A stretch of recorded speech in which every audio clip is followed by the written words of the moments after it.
বন্ধুরা, 2023 সাল তো শেষ, আবার এসে গেছে নতুন বছর। অতীত ভুলে ভবিষ্যতের হিসেব কষতে আবার ব্যস্ত হয়ে উঠেছে সমগ্র বিশ্ব। কিন্তু সব অতীত ভুলে গেলে কি চলে? এই যেমন আমরা এত আনন্দ আর মজা করে ইংরেজি নববর্ষ উদযাপন করি, এর ইতিহাস তো আমাদের ভুলে গেলে মোটেই চলবে না। তাই বন্ধুরা, আজকে আমরা এই ভিডিওটিতে ইংরেজি নববর্ষের ইতিহাস সম্বন্ধে আলোচনা করব এবং জেনে নেব অন্যান্য তথ্য। বন্ধুরা, আপনাদের সকলকে আপনাদের প্রিয় মায়াপ্রদ চ্যানেলে স্বাগত। চলুন শুরু করি আজকের ভিডিও। তবে শুরু করার আগে উইশ ইউ হ্যাপি নিউ ইয়ার।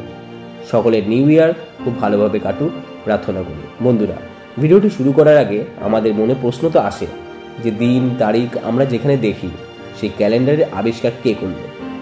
এর উত্তরে বলা যায় ক্যালেন্ডারের আবিষ্কার কিন্তু সুমেরীয়রাই করেছেন প্রথম। এবার আসি গ্রিক আর রোমানদের কথায়। গ্রিকদের কাছ থেকে বর্ষপঞ্জিকা মানে ক্যালেন্ডার পেয়েছিল রোমানরা। কিন্তু জেনে অবাক হবেন যে রোমানরা কিন্তু প্রথম দিকে 12 মাসে বছর গুনত না, তাদের বছরে ছিল 10টি মাস। তারা তখন 1 মার্চ উদযাপন করত নববর্ষ। পরবর্তীতে রোমান সম্রাট নুমা জানুয়ারি ও ফেব্রুয়ারি মাস দুটিকে ক্যালেন্ডারে যুক্ত করেন। তখন থেকে রোমানরা 1 জানুয়ারি নববর্ষ পালন করতে শুরু করে। 153 খ্রিস্টপূর্বাব্দে প্রথম রোমানরা 1 জানুয়ারি প্রথম নববর্ষ উদযাপন করেন। এখনো এখানে শেষ হয়নি। রোমানদের এই বর্ষপঞ্জিকা ছিল চন্দ্রবর্ষের, কিন্তু পরবর্তীকালে খ্রিস্টপূর্ব 46 অব্দে সম্রাট জুলিয়াস সিজার এর নতুন বর্ষপঞ্জিকার প্রচলন ঘটান, যেটি ছিল সৌরবর্ষের। এই জুলিয়াস সিজারের আমল থেকে আনুষ্ঠানিকভাবে 1 জানুয়ারি নববর্ষ পালন করা শুরু করল। এই নতুন ক্যালেন্ডার জুলিয়ান ক্যালেন্ডার নামে পরিচিত। রোমানদের দরজা ও ফটকের দেবতা ছিলেন জানুস।